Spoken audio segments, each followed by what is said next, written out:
Good morning, everyone. Thank you for joining us this morning. I apologize for the slight delay. However, on behalf of the members of the Senate Standing Committee on Executive Appointment and Government Investigation, we would like to welcome Governor Torres' representative, Mr. Richard Valeris, along with Ms. Shai, the appointee, Ms. Angelica C. Sabino, elected officials, dignitaries, and members of the general public. Before we proceed forward with this public hearing, let me first introduce the members of this standing committee. To my right side of the aisle is the vice chairman of this standing committee, Senator Victor B. Hockuk from the 1st Senatorial District, Rota. And to my left side of the aisle is the vice president of the Senate, Senator Justo Kiruga from the 3rd Senatorial District, Saipan. And I'm the chairman of this standing committee, Senator Francisco Q. Cruz from the 2nd Senatorial District, Tinian. I would also like to announce a couple of things in the interest of informational purposes regarding code of conduct during this public hearing. Today, the members of this standing committee are conducting a public hearing on the appointment of Ms. Angelica C. Sabino to serve as a member of the Healthcare Profession Licensing Board. The public will be invited to make comments as to whether you support or oppose the appointee before us this morning. We value your input. However, any comments beyond the facts of the appointee or comments that are not directly related with this hearing will not be entertained, and such comment will be removed from the record. At the same time, please observe minimal noises in disrupting this hearing process. Please turn your electronic to a silent mode. Thank you.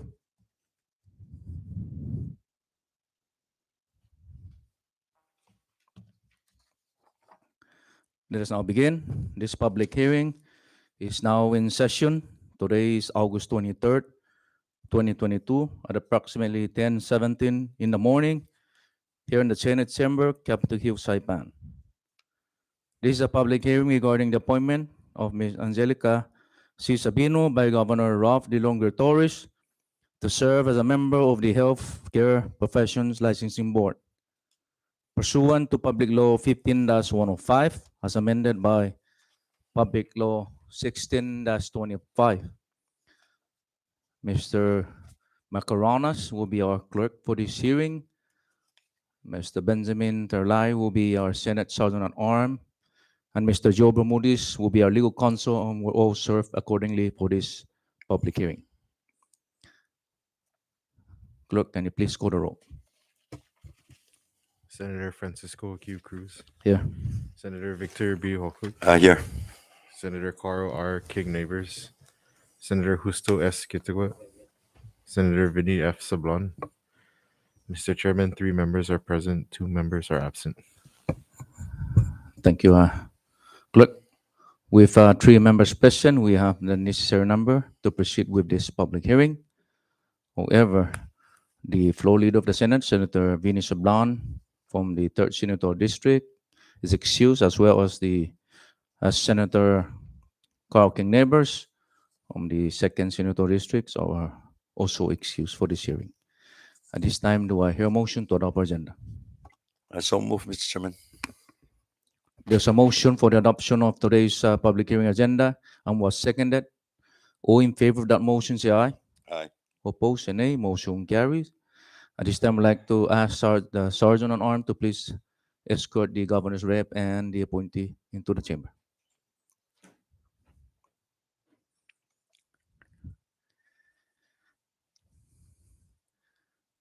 And sir, before you give your introduction to the committee on the governor's appointee, please state your name for the record. You have the floor.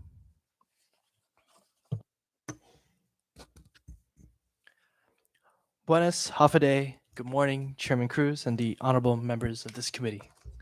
For the record, my name is Richard Balearis, representative for the Office of the Governor. On behalf of Governor Ralph de Leon Guerrero Torres, I thank you for the opportunity to come and testify before you today. I am here to introduce the governor's nominee for the Healthcare Professional Licensing Board, Dr. Angelica C. Sabino.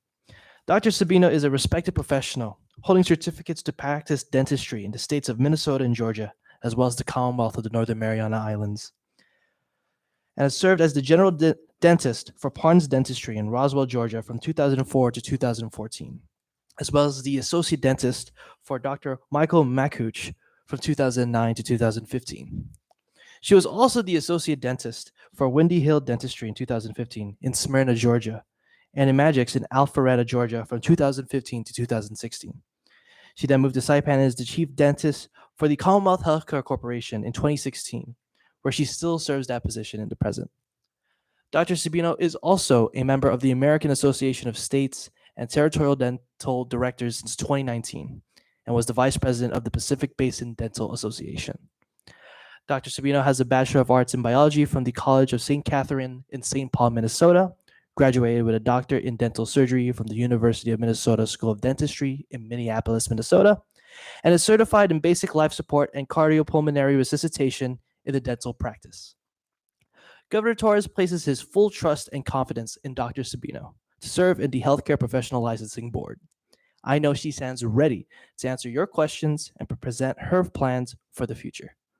Her long history of professional experience, credentials, and commitment to serving the Commonwealth in this capacity makes her a viable candidate, and we kindly ask for your expeditious approval. Thank you, Sizusmasi Zengiliso, for the opportunity to introduce her to this august body. Thank you again. Thank you, Mr. Bayaris, for that well-said introduction. And before I recognize the appointee, first I would like to ask the clerk to please administer the oath. Can you please rise and raise your right hand?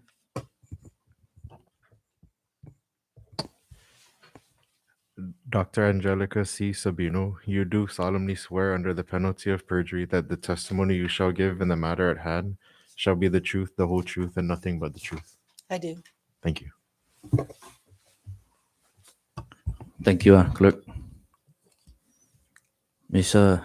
Sabino, we've received all required documents this committee, but if you have anything else that you wish to share this morning, you have the floor.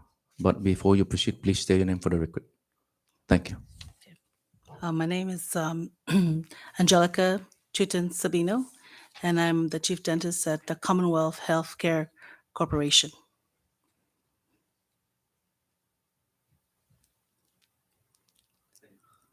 Thank you. Okay, but I wanted to just give thanks for having me here today, and also to give thanks to Esther Fleming for kind of convincing me to accept this position. And so I will try my best to be of service to the community of the CNMI.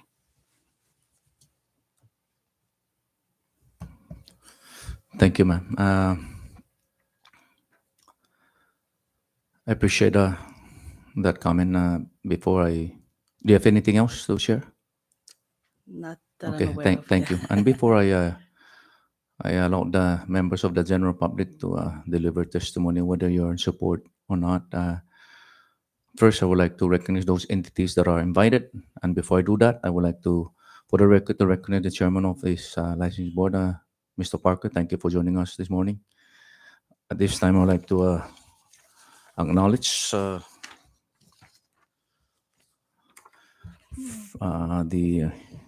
the office of Mayor David M. Ampatang of Saipan, anyone from that office that is here to give testimony? No one?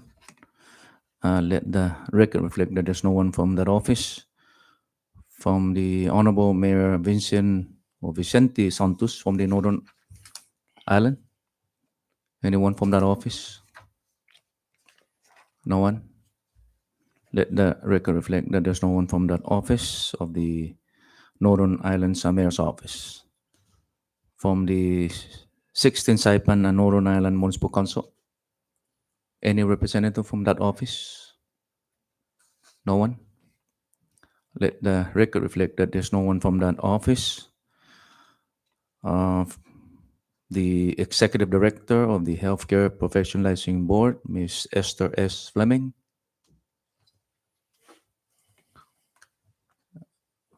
Any representative? Go ahead. And sir, before you proceed, please state your name for the record. Thank you.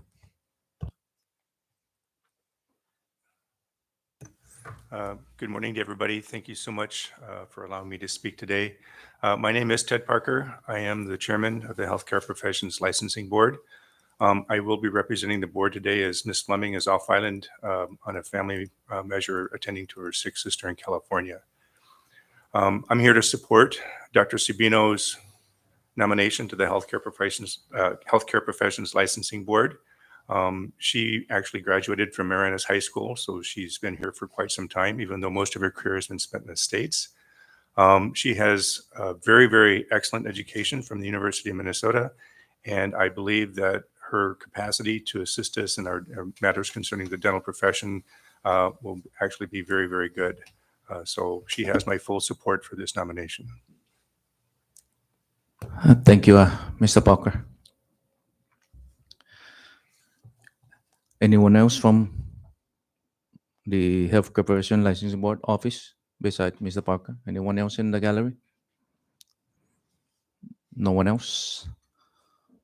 Okay. At this time, before I allow the members of the general public that are here in the gallery to deliver testimony, again, I would like to remind everyone that any comments that are raised that are not directly related with this hearing will not be entertained, and such comment will be removed from the record.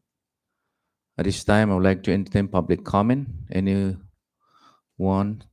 wishes to come forward and deliver testimony, you may do so, but before you deliver your testimony, please state your name for the record. Public comment is now open.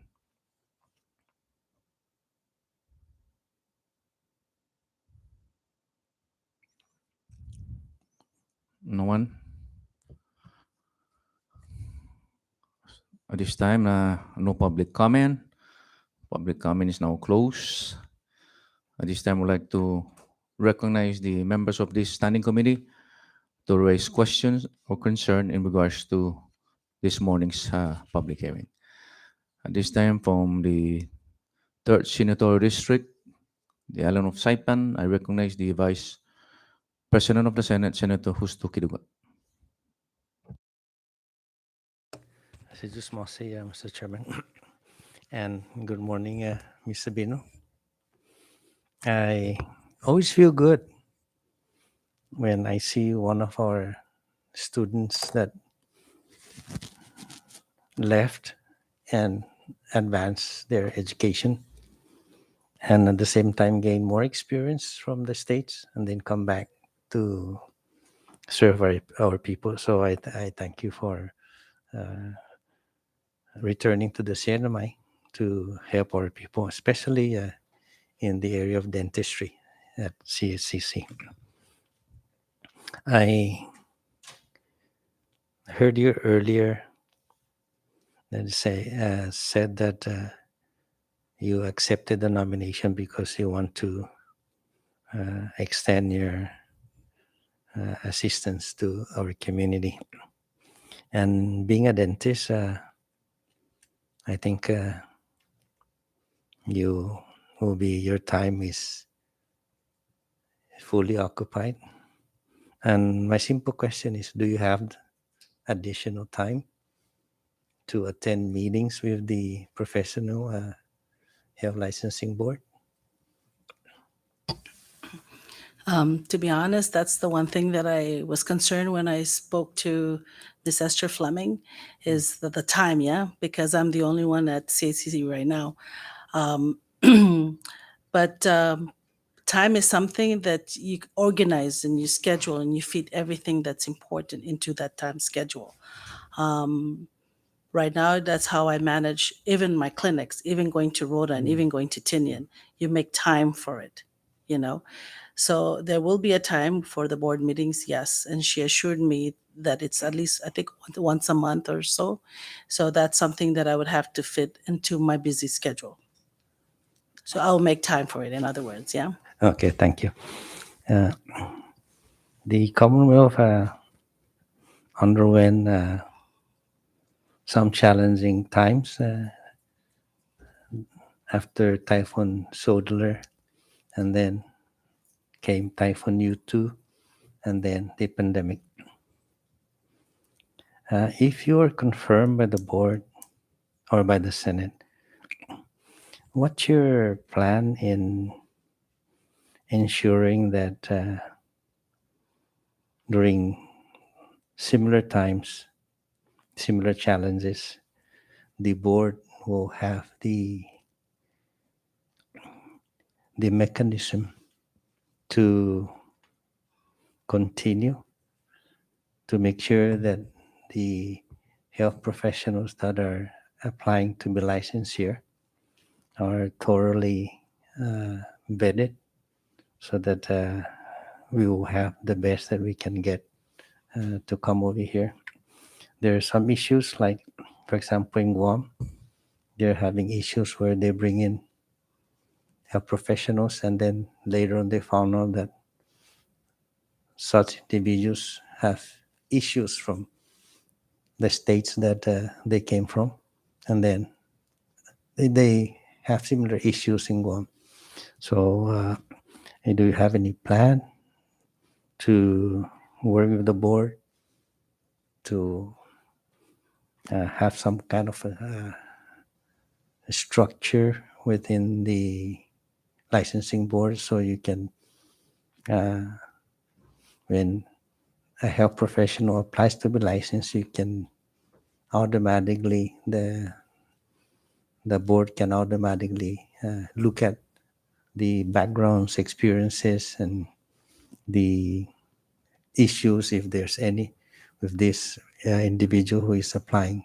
If you're confirmed, do you have any plan to convince Ms. Fleming that let's have this, in place, so that when we receive applications or inquiries, we have the capabilities within the licensing board to immediately and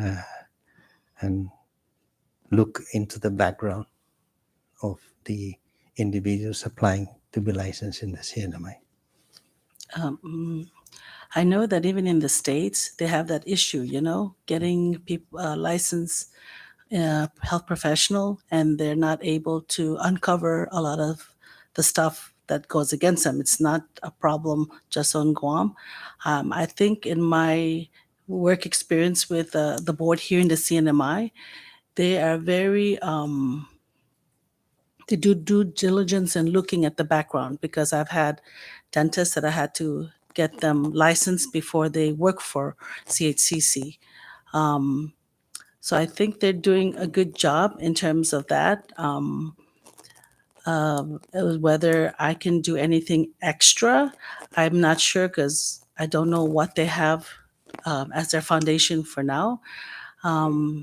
So going back to a couple of things you mentioned about going through Sudalore, going through U2, going through the COVID now.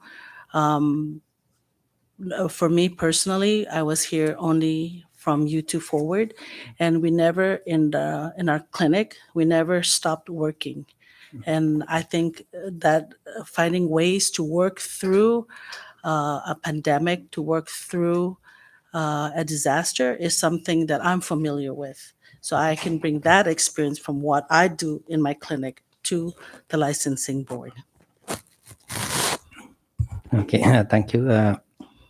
Mr. Parker, when he came for his public hearing, he mentioned that one of the challenges with the board is that the need for upgrading of the technology.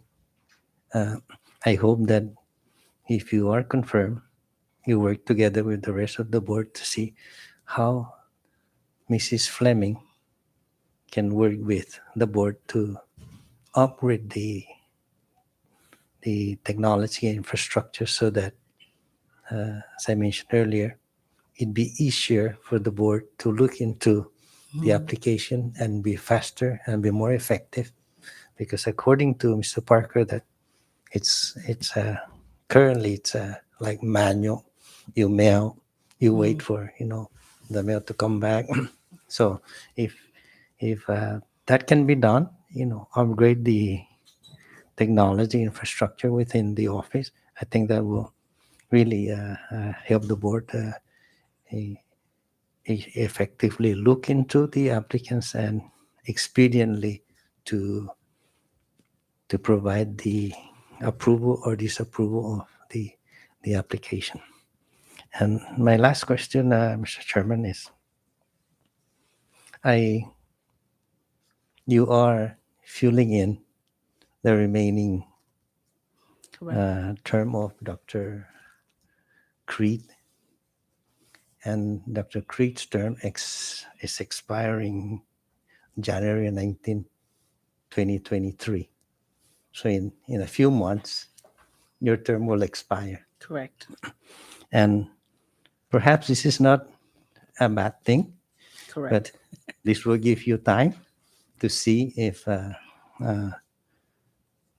you still want to be with the board. And I'm pretty sure that the governor will renominate you, but you will be facing a different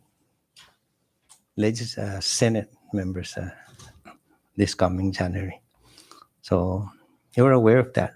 Correct. I am. Thank you, Mr. Chairman. Thank you, Vice President. Now I would like to, excuse me, recognize the Vice Chairman of this Tanning Committee, Senator Victor Hokuk from the 1st Senatorial District, Rhoda. Thank you. Thank you, Mr. Chairman. And to you, Dr. Angelica. Angelic. It's always nice to see, an individual being nominated, most especially when you have grown here on the island, attended our local school system, and then on to further your endeavor and profession in the United States. And it's always nice to see those individuals that put their heart to come back to help the community where they grew.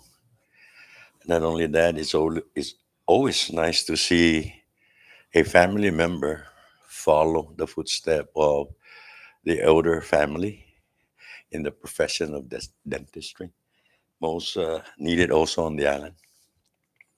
I'm very thankful that you make that decision to provide yourself time to join the medical health profession board members, despite the fact of your very busy schedule.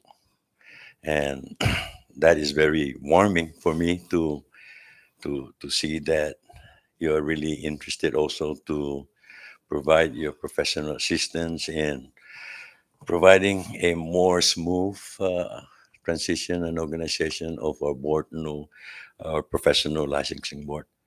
The question that I like also, prior to you engaging into the government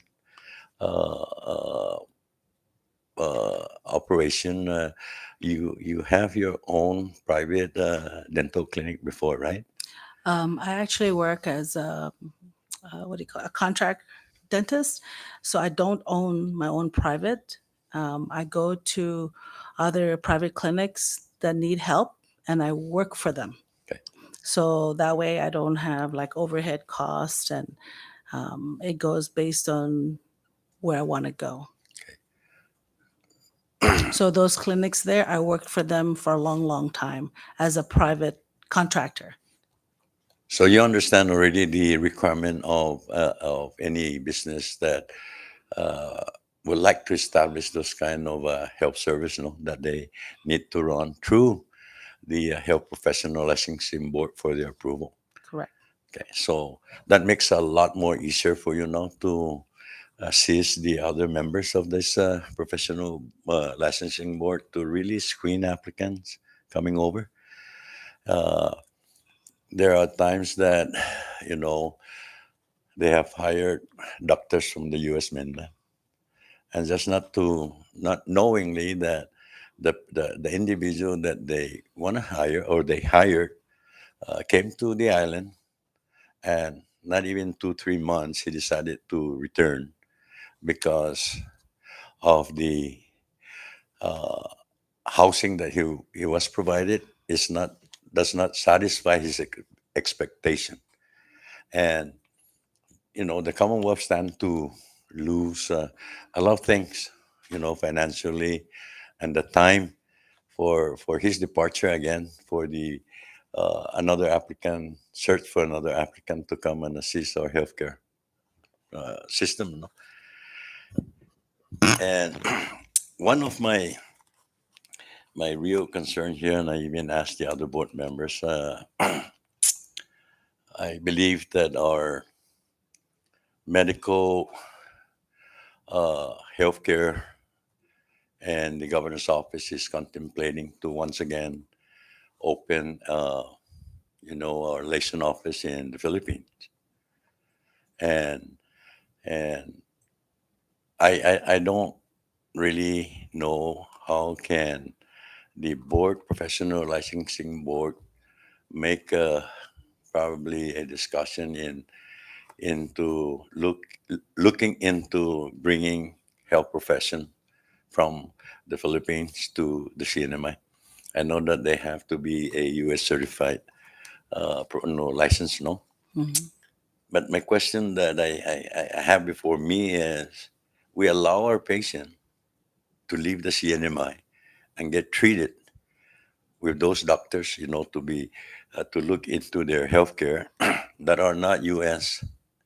licensed, no, on the CNMI or in the U.S. But we allow our patients to be flown, for example, to the Philippines and see, you know, the professionals there for their healthcare. Is there any way that the board can discuss avenues into looking into this, bringing this profession to the CNMI, especially when we are running short of applicants to provide healthcare or services to our patient in the CNMI? Don't you think that would be one of the discussion ahead that the professional licensing board should look into? I'm sure it is. I know from the dental point of view, especially working in the U.S. with other dental facilities like the Micronesian FSM Palau. The problem is that we are U.S. territory, and so a lot of our license are governed by, like for the dental part of it, are governed by that. And I know that when you have the military coming in, if you're not a U.S., this is a problem that they have in some, like in American Samoa, where they're foreign trained dentists. They cannot be treated. The military cannot be treated by those dentists, so they have to send them to Hawaii to be treated by a U.S. based, a U.S. trained dentist. So it's more complicated. I know before, when my dad's time, we can use foreign trained, because my dad was foreign trained at that time too. And then that was before when we were in TT, right? But now that we are US, it's a little more complicated. I mean, I'm speaking from my experience from the dental, not even in the board.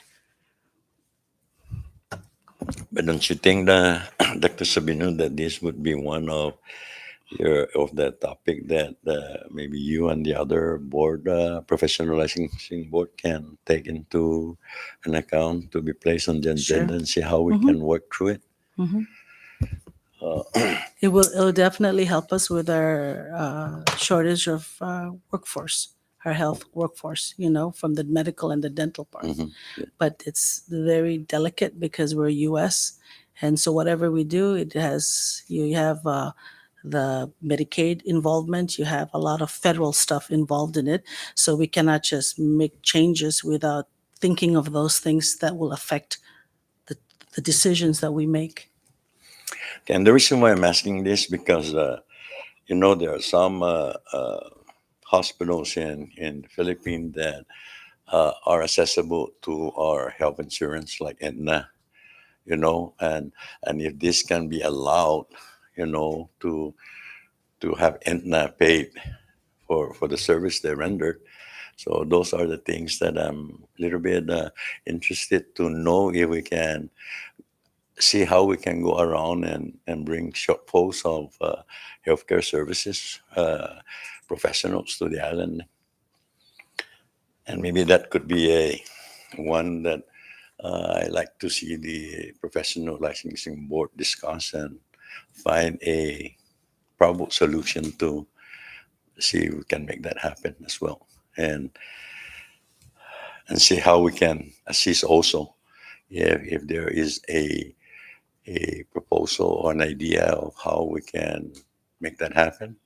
We are very open for discussion and move forward with any action that requires legislative no matter. No.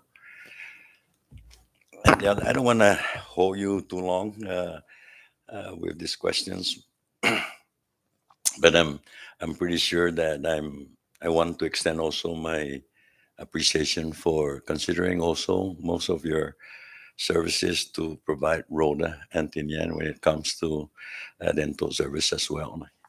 Despite that, you have a tight schedule on the island, but you make time for our people in Rhoda and Tinian, and we thank you for that service as well. I guess, and just to follow up the vice president's concern about upgrading the technology, I think that's one of the critical issues that the Office of the Health Profession needs to get help. And we like to really meet with the director and see how we can provide easy access for the board members to see or get information from any applicant without this paper trail, rather than paper trail is what I meant. And I just want to again congratulate you for and appreciate your acceptance to be part of this board members, despite of the short period of time that you will be serving. And then after serving the remaining term of one of the board, that you may come with another plan of accept another renomination to continue to serve for a full 4-year term as a board member. So with that, Mr. Chair, I like to yield back to you, and I I have no further question for Dr. Sabino. Thank you, Vice Chairman Ukuk. And before I raise concern, I would like to state for the record that also joining us this morning, the LB staff in charge with IT, Jonathan Diaz. And again, good morning, Ms. Sabino. As always, our concern is the safety of our community in regards to prescription drugs. I'm still receiving calls from the members of the general public that some stores here in the island are selling prescription drugs. I know that this is the job of those that are at the entry port of entry to make sure that prescription drugs are intercepted and confiscated. But I just would like to ask this healthcare professional licensing board if any way that we can discuss with the proper or the right authority in regards to these drugs that are coming into the cinema. And I appreciate your interest in this regards, accepting this. I know this is very, very, very important board to the people here in the Commonwealth for our safety. And I wish that if you're given the blessing by this body, you work with the other members and see what can be done to improve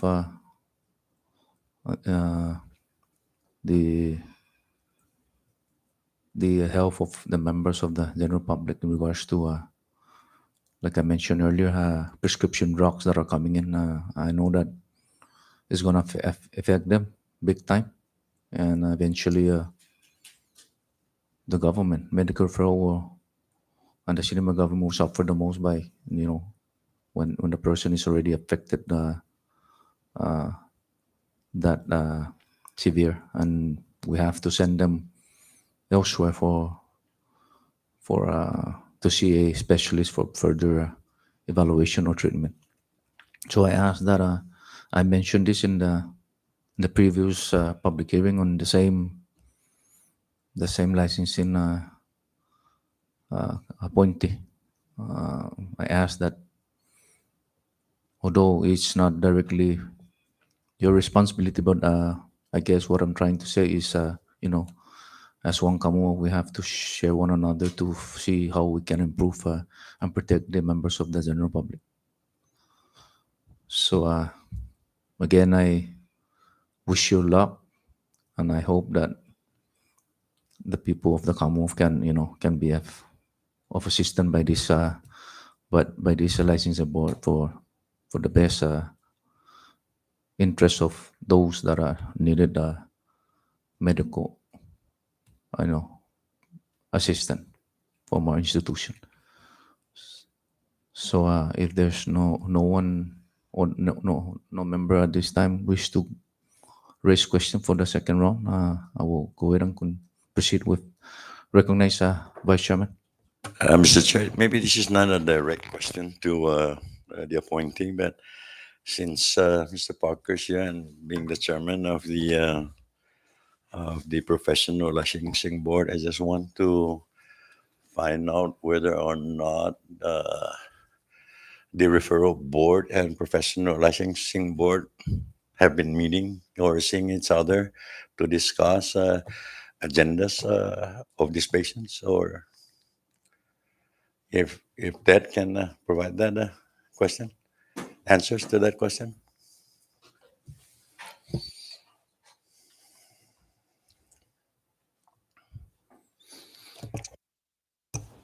If I understand your question correctly, you're asking if our board is meeting with the referral board concerning specific issues concerning medical referral. Is that correct?